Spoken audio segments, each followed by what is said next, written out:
Hello everyone. Now I will continue the presentation from Adik Mariani. And I have several material I would like to explain today. The first is corpus study of the social natures of discourse.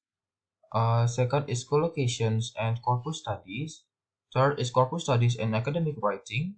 Fourth, criticism of corpus studies, and the last one is conclusion.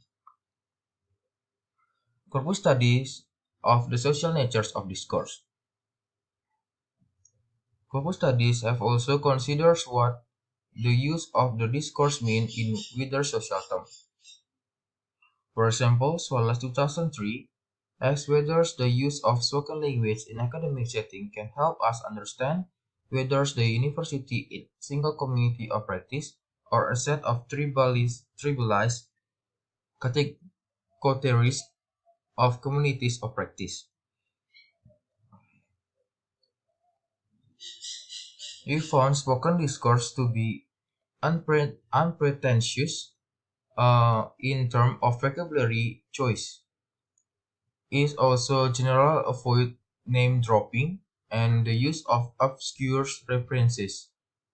He concludes as results of his analysis that from a language point of view, there are fewer barriers to cross-disciplinary oral communications that there perhaps may be in written academic communications because of the convergence of spoken discourse style.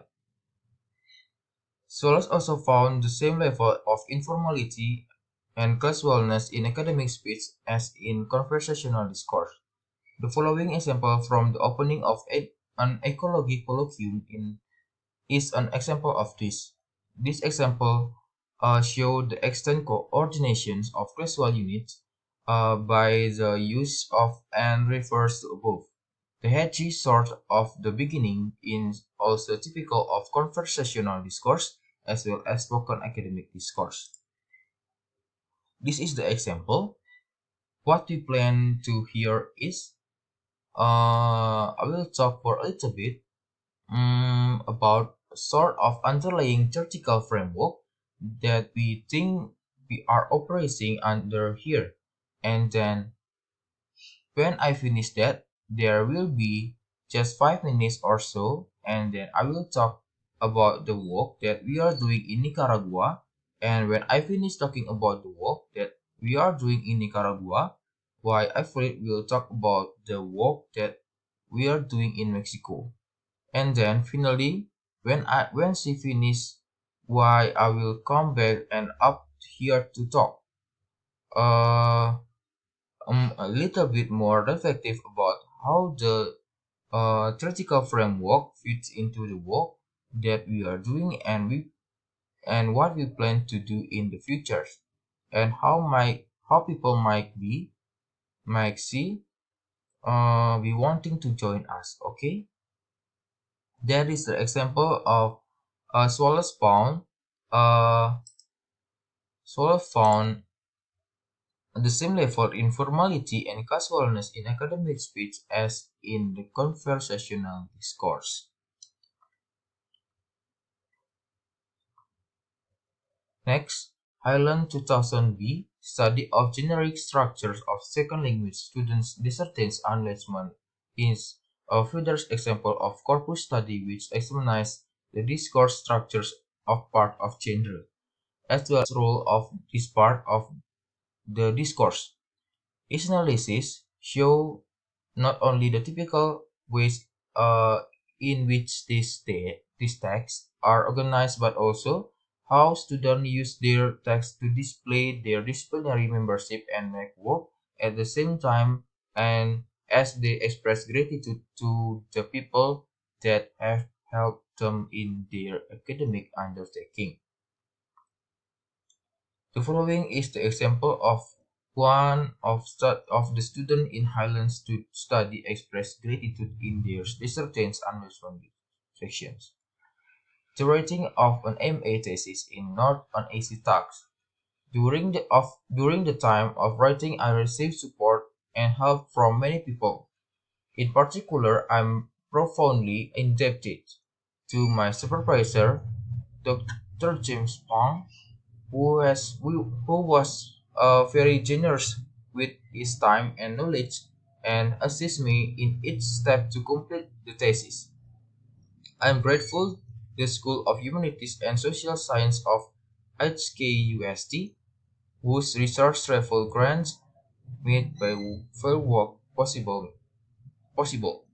Many thanks also to those who helped arrange the firework for me. And finally, but not least, thanks go to many world people who have been an important and indispensable source of spiritual support. However, I am the only person responsible for error in this thesis. Next, the collocations and corpus study. A collocation is two or more words that often go together. Their combinations just sound right to the native English speaker who use them all the time. On the other hand, other combinations may be unnatural and just sound wrong.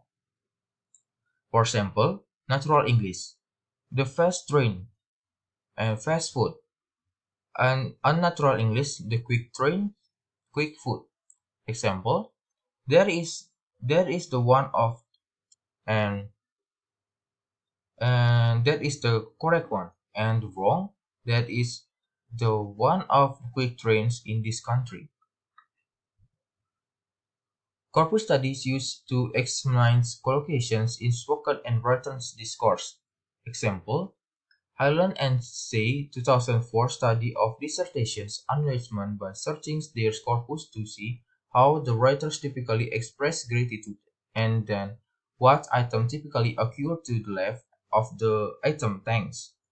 They found collocation, special thanks, and common word and followed by sincere thanks and deep thanks.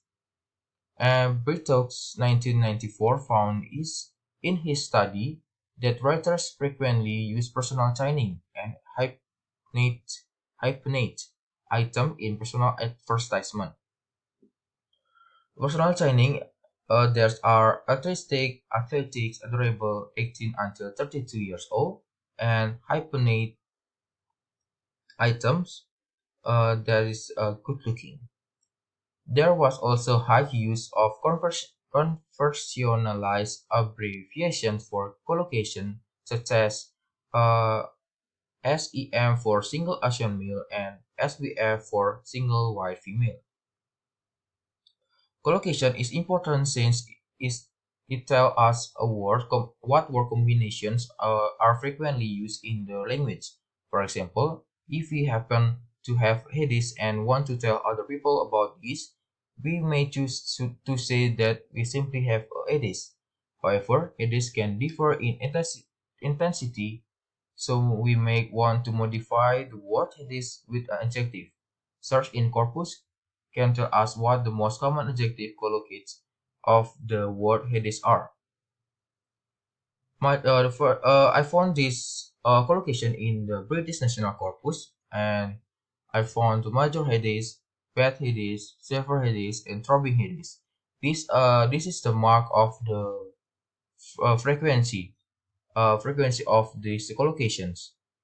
The above word combinations, adjective plus noun, are example retrieved from a search in the British National Corpus. We learned that a headache can be measured bad, severe, or throbbing.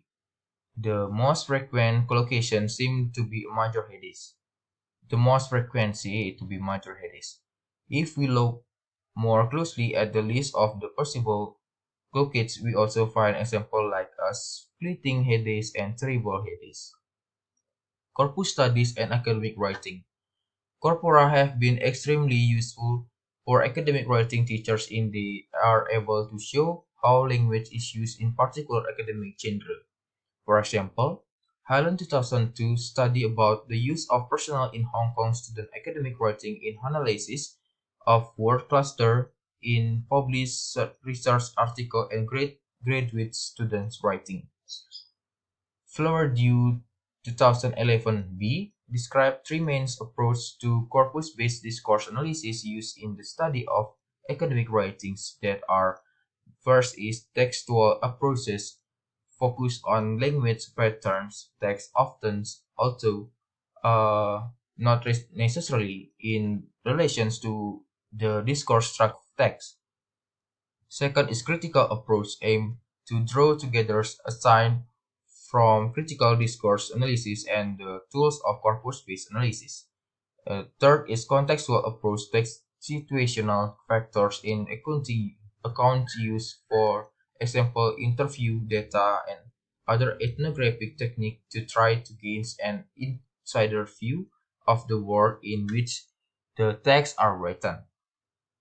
Criticism of corpus study. According Flavor-Dew 2005 and Hartford 2010, one criticism is that the computer-based orientation of corpus study are the bottom of investigation of language use.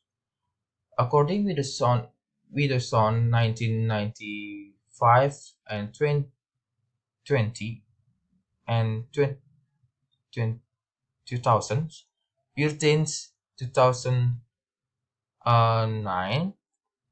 A further criticism is that corpora are also largely do not allow for considerations of contextual aspect of context of text.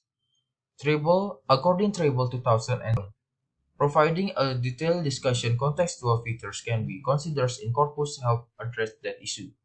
The contextual features, that is the social context, communicative purpose, rules of readers and writers, shares cultural value, knowledge of other texts. And the last one is the conclusion. It can be concluded that corpus is collection of both oral and written text that is of soft copy and hard copy and can be used as the data source.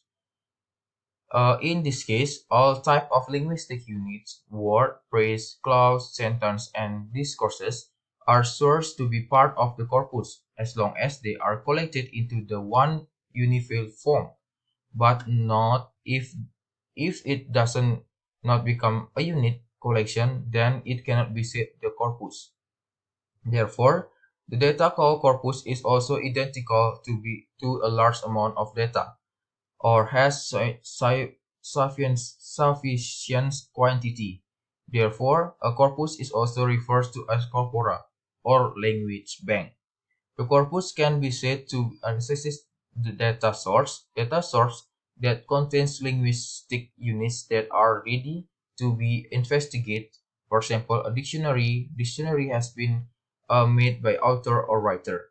A researcher can simply use the dictionary as a source data. A corpus can also be built that is one of collect corpus both from the oral and written source. Oral source are recordings, interview, and discussions. Written source are book, novel, newspaper, magazine, blog, journal, and so forth. After the text is collected, it can be becomes a data set. That data is called the corpus. This will become a corpus if the language unit can become a database. Alright. That's all about my presentations. Thank you for the time.